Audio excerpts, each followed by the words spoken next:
gaano po siya ka totoo tungkol sa pag-ibig niya kay Krishna po. Pero still hoping tayo mga idol na dumating ang buhay, kasi parang sabi niya na tadhana na lang daw ang magsabi po. Yun ang sabi ni Sir.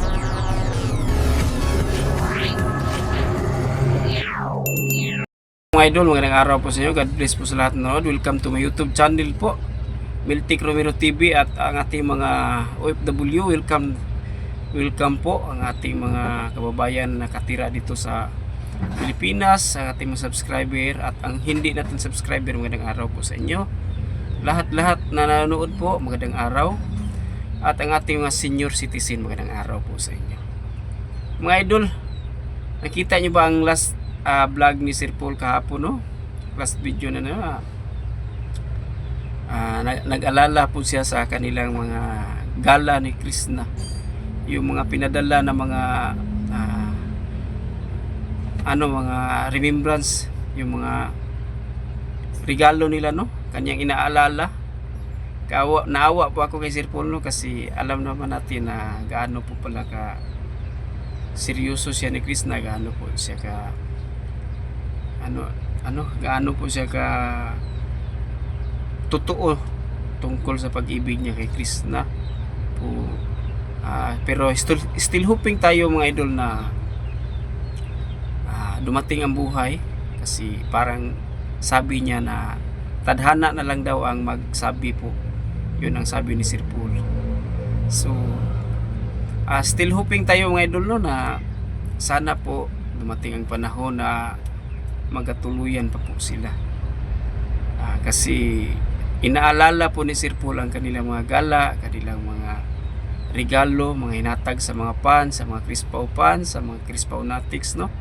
Kasi may dumating na mga regalo na kahit wala na pong Crispaw, mayroon pang dumating na mga regalo. Ayan mga idol, tingnan nyo mga idol. Pre, ay pasasalamatan ko na rin si Krishna sa lahat na nagawa niya rin sa Crispaw. Sa team, maraming salamat agad sa iyo.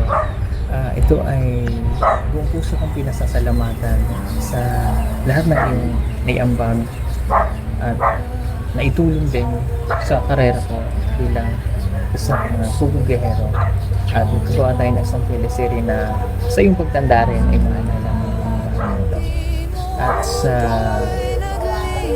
mga susunod pa na mga panahon na ikaw ay mag-mature.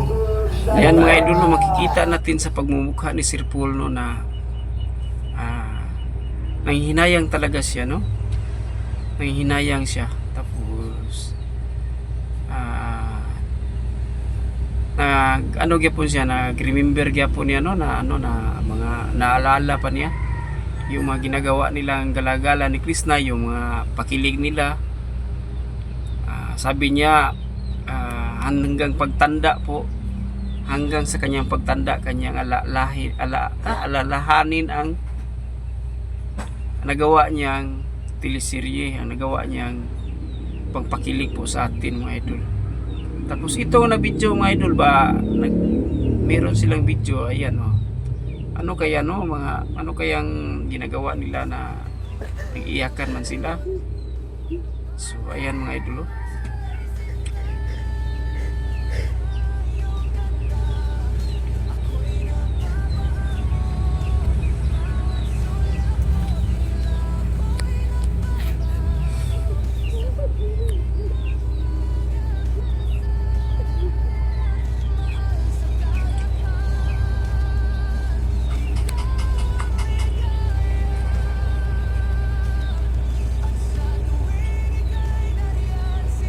Ayan, parang ang pag-iyak nila mga idol, parang napakasakit po sa damdamin. Ano kayang nangyari? Sa totoo lang, no, kasi hindi naman po natin alam ang totoo. Pero sabi ni Sir Paul na sa kanila na lang private na lang po. Pero wala tayong magawa kundi kutob na lang tayo sa pakiramdam na masakit, kasi hindi naman natin alam kung ang tunay na nangyari, kasi ayaw nilang ipagsasabi kasi private na lang po daw, sa kanila na lang po yun.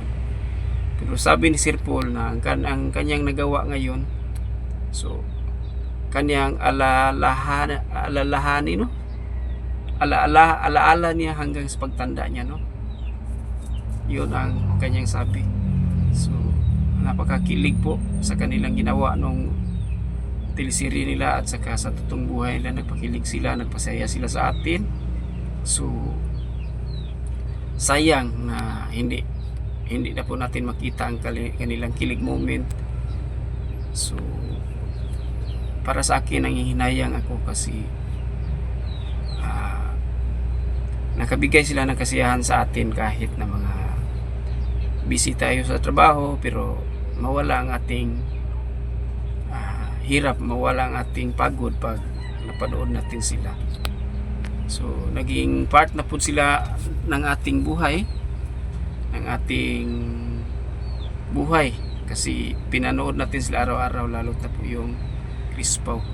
So hanggang doon lang mga idol, no? Maraming salamat po. Sana po mag-subscribe kayo sa aking YouTube channel po. God bless po sa lahat ng nanonood. Maraming salamat po.